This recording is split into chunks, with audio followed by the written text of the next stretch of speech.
नमस्कार विद्यार्थ्यांनो, आज आपण पोक्सो ऍक्ट वरील काही महत्त्वाचे प्रश्न बघणार आहोत। तर व्हिडिओला स्किप न करता व्हिडिओ पूर्ण बघा। तर बघा, पहिला प्रश्न आहे, बाल हक्क संरक्षण अधिनियम कोणत्या वर्षी लागू करण्यात आला? तर बघा, बाल हक्क संरक्षण अधिनियम 2005 या वर्षी लागू करण्यात आला। विद्यार्थ्यांनो, आपण एक रिव्हिजन म्हणून हा व्हिडिओ घेत आहे। हे प्रश्न आधीच आपल्या चॅनलवर झाले आहे, म्हणून डायरेक्ट क्वेश्चन आणि आन्सर घेऊ। पोक्सो कायद्यानुसार बालक म्हणजे कोणत्या वयापर्यंतचा व्यक्ती होय?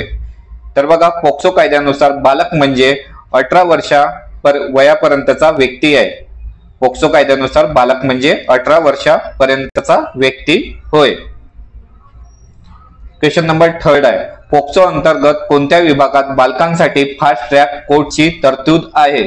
तर बघा, पोक्सो अंतर्गत कलम 28 मध्ये फास्ट ट्रॅक कोर्टची तरतूद आहे। कलम 28 मध्ये बालकांसाठी फास्ट ट्रॅक कोर्टची तरतूद आहे। क्वेश्चन नंबर 4 आहे, पोक्सो कायद्यानुसार तक्रार कधी दाखल केली पाहिजे?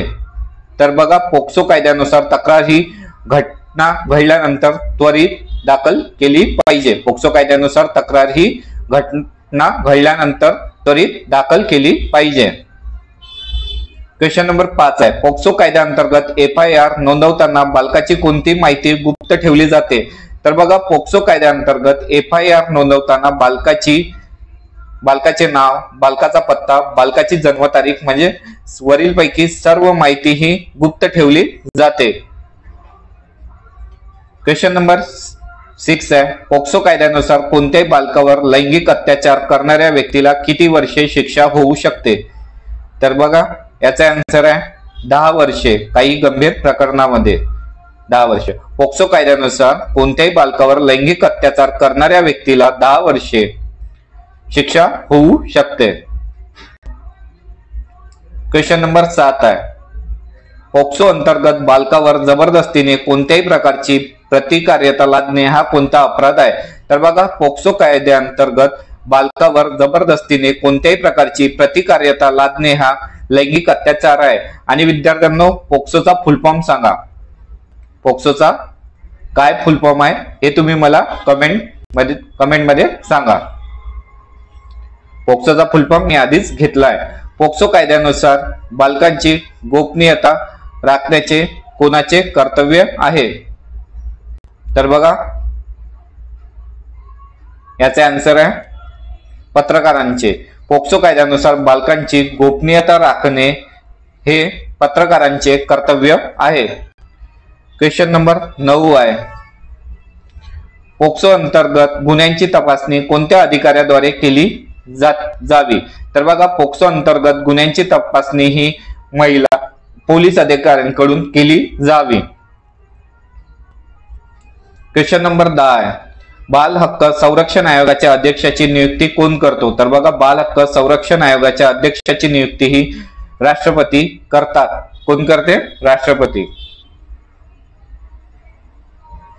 क्वेश्चन नंबर 11 आहे, पोक्सो कायद्यातील कलम 21 कोणत्या विषयावर आहे? तर सांगा। तर बघा, याचा आन्सर आहे सूचना देणे। पोक्सो कायद्यातील कलम 21 हे सूचना देणे या विषयावर आहे। क्वेश्चन नंबर 12 आहे, पोक्सो कायद्यातील कोणत्या कलमांतर्गत पोलिसांना FIR नोंदविणे आवश्यक आहे?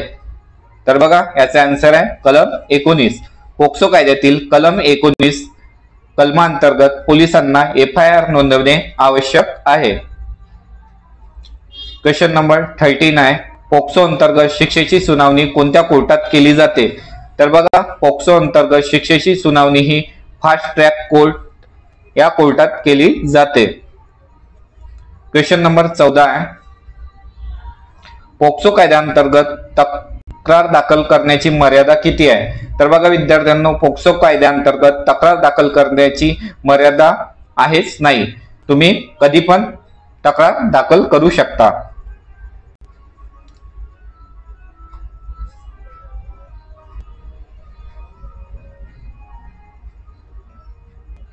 15 आहे, पोक्सो कायद्यानुसार तक्रार कोण दाखल करू शकतो? तर बघा पोक्सो कायद्यानुसार तक्रार तो व्यक्ती दाखल करू शकतो ज्याला गुन्ह्याबद्दल माहिती आहे, म्हणजेच कोणताही व्यक्ती ज्याला गुन्ह्याबद्दल माहिती आहे तो तक्रार दाखल करू शकतो।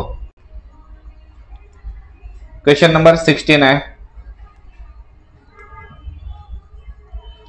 पोक्सो कायद्यातील बालकाचे हक्क राखण्यासाठी कोणत्या प्रकारच्या शिक्षा वापरल्या जातात?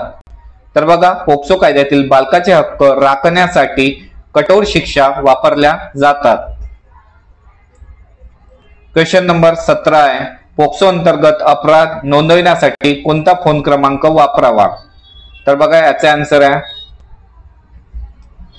1098। पोक्सो अंतर्गत अपराध नोंदविण्यासाठी 1098 फोन क्रमांक वापरावा।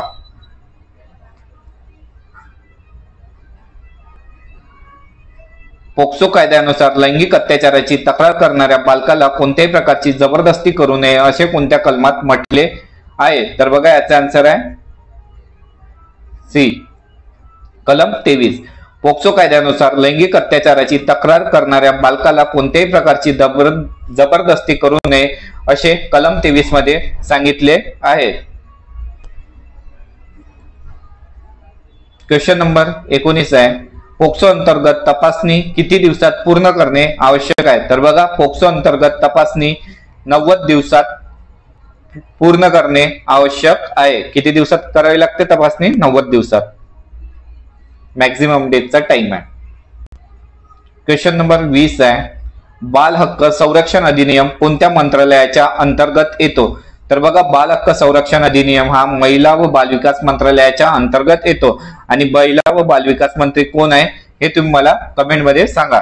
महाराष्ट्राचे महिला व बालविकास मंत्री कोण आहे आणि केंद्राचे बालविकास मंत्री कोण आहे? दोन्ही याचे आन्सर कमेंट मध्ये द्या। क्वेश्चन नंबर 21 आहे, विद्यार्थ्यांनो जर तुम्हाला हा व्हिडिओ आवडत असेल तर व्हिडिओला लाईक करा आणि चॅनलवर नवीन असाल तर चॅनलला सबस्क्राईब करा।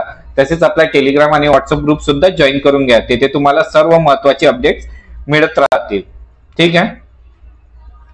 पोक्सो कायद्यानुसार बालकाचे संरक्षण कोणाच्या देखरेखीखाली ठेवले जाते?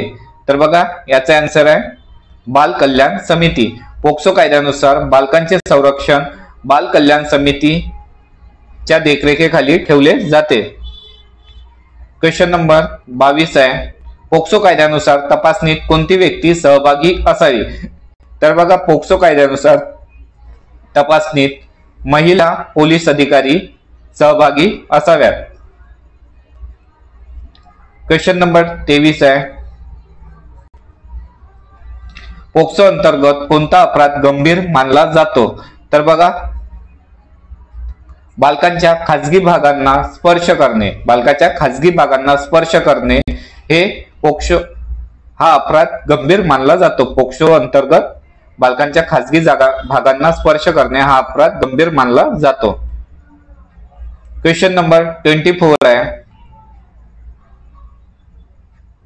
पोक्सो अंतर्गत कोणती शिक्षा दिली जाते? तर बघा पोक्सो अंतर्गत जन्मठेप ही शिक्षा दिली जाते। क्वेश्चन नंबर 25 आहे, पोक्सो कायदा कोणत्या उद्देशासाठी लागू करण्यात आला आहे? तर बघा याचा आन्सर आहे बालकांच्या लैंगिक शोषणापासून संरक्षण करण्यासाठी। पोक्सो कायदा हा बालकांच्या लैंगिक शोषणापासून संरक्षण करण्यासाठी लागू करण्यात आला आहे। पोक्सो कायदा कशासाठी वापरला जातो? तर बघा पोक्सो कायदा हा बालकांच्या लैंगिक शोषणाविरुद्ध संरक्षणासाठी वापरला जातो। पोक्सो कायदा घुमून फिरून तोच प्रश्न विचारलाय, तर काय पोक्सो कायदा बालकांच्या लैंगिक शोषणाविरुद्ध संरक्षणासाठी वापरला जातो। विद्यार्थ्यांनो चॅनलवर नवीन असाल तर चॅनलला सबस्क्राईब करून घ्या, तसेच व्हिडिओ आवडला असेल तर व्हिडिओला लाईक करा। असेच महत्त्वपूर्ण व्हिडिओ तुम्हाला मिळत राहतील। तसेच आपला टेलिग्राम आणि व्हॉट्सअप ग्रुप सुद्धा जॉईन करून घ्या, तिथे सर्व महत्त्वाचे अपडेट तुम्हाला वेळोवेळी मिळत राहतील। व्हिडिओ बघितल्याबद्दल तुम्हा सर्वांचे धन्यवाद।